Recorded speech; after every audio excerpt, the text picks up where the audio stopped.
Can Islam be secularized? If you mean secularization is to divide the church from the state, no, it cannot.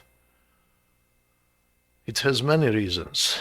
Number one is that 40% of the Quran is Aqidah doctrines, and 60% is order of divine legitimacy. It means order of divine legitimacy, not Islamic law. It is the principle, what is in the virtual ocean above you. And from the Sharia, from the principle, the scholars, with their ijtihad, with their best knowledge and struggle, derivate, deduct the applied law, what is called fiqh. The fiqh is an applied law, but fiqh is different from time to time and place to place. It is acclimatized, adopted to the local conditions. And this process was done by the Institute of Caliphate during 14th century, but since 1924, the Institute of Caliphate is abolished, so there is no institution to do the job.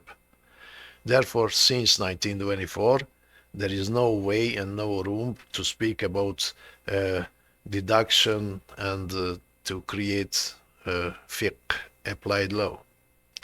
Of course, there are states who say that, oh, yeah, we use Sharia law, but it is a lie. It is not the way how it worked. And the other reason is that Islam is not a church and cannot be a church. Islam is the Quran, a book. It's not a personal organization. You cannot discuss there with the Pope or with the bishops or with anybody else. You cannot change it. So Islam can work in a form of communities, religious communities, yes, of course, and or a state, as a state. If it is a state, there is no way of secularization because the Islamic State itself is secularizing and modernizing itself. I mean Islamic State in the traditional sense, not the sense what we use today. It's a fake one, you know. So there is no room to discuss about that subject. There is no room because there is no factor that can be discussed or element that can be secularized.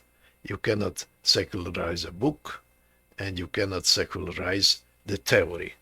Assalamu alaikum wa rahmatullahi wa barakatuh.